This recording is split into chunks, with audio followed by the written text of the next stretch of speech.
Tonight, it's time for some of your emails and your thoughts and your questions, and I'll answer them to the best of my ability. Here's one from Brandon listening to us in Minneapolis. He listens every day on 790 WAYY, our fun affiliate there. He says, are the Bucs doing the right thing attempting to buy out the contract of Larry Sanders? Yes. Larry Sanders is a mess. Larry Sanders obviously has a problem with pot. Larry Sanders doesn't feel like he can play basketball anymore. His heart's not in it. Why keep the guy around? I mean, seriously, why keep the guy around? He went from being a guy who was kind of a favorite of ours to being an absolute embarrassment with the whole nightclub incident, the pot smoking incident, the suspension, the dog incident that he had where he refused to bring the dog in frigid temperatures. I mean, the guy's a damn mess. Just get him the hell out of town. Number 2, Jesse in Rhinelander, listening to us on Sports Radio 96.5 WHOH, says, is this the year that Danica Patrick finally wins a race in NASCAR? Why would you think that she's going to win a race this year? That's my question. I mean, she may. I mean, anything's possible.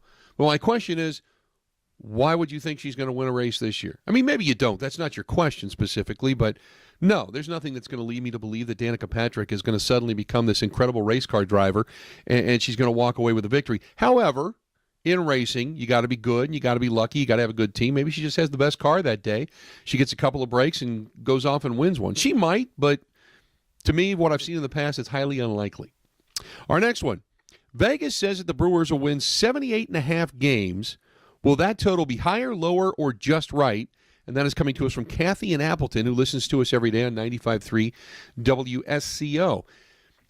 Well, that's hard to say because if everything goes well, they're an 85, 88, 90 win team. But if it doesn't, yeah, that's probably about right. So, I mean, if Braun doesn't give you more, if Chris Davis doesn't give you more, Scooter Gennett doesn't hit from both sides of the plate, Segura has another off season until the last month and a half, if the pitching staff ends up with an injury, if Jimmy Nelson doesn't have a third pitch, if Ramirez isn't that good, if Adam Lind over at first base doesn't fill out, I mean, listen to all the ifs. I really don't know. I mean, people want all the predictions right here, right now. Look, if everybody plays to their potential, yeah, this team is going to win probably 85 to 90 games, and we're going to be talking about the Brewers at least heading towards the playoff as the season winds down. It should be exciting. But this is also a team that could be selling every part they have come the All-Star break. I wish I had a better answer for you.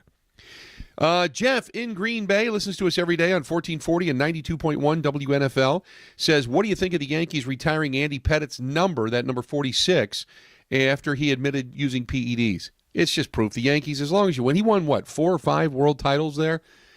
As long as you win, they don't care. The Yankees don't care. They really don't. They call it an embarrassment. They say they feel bad about having these guys do PEDs, but let's be honest, the Yankees don't care. They care about one thing and one thing only, and that's winning championships. And that's what they did, so they're going to retire his number. And this one, last but not least, Randy in Madison at 106.7 and 1670 AM, The Zone, says, with the combine upon us, what are the top 5 Packers needs in the draft? Number 1, linebacker. Number 2, most likely either a wide receiver and or a good tight end. There's a couple of them in the draft. The Packers may be able to upgrade the tight end position. To me, it's going to come down to the trenches, defensive line depth. I think you need more of that, depending on how many you lose, whether it's going to be Devon House and Tramon Williams or just one or the other. You're going to need some secondary help. And then you can never go wrong. You can never go wrong adding additional offensive linemen.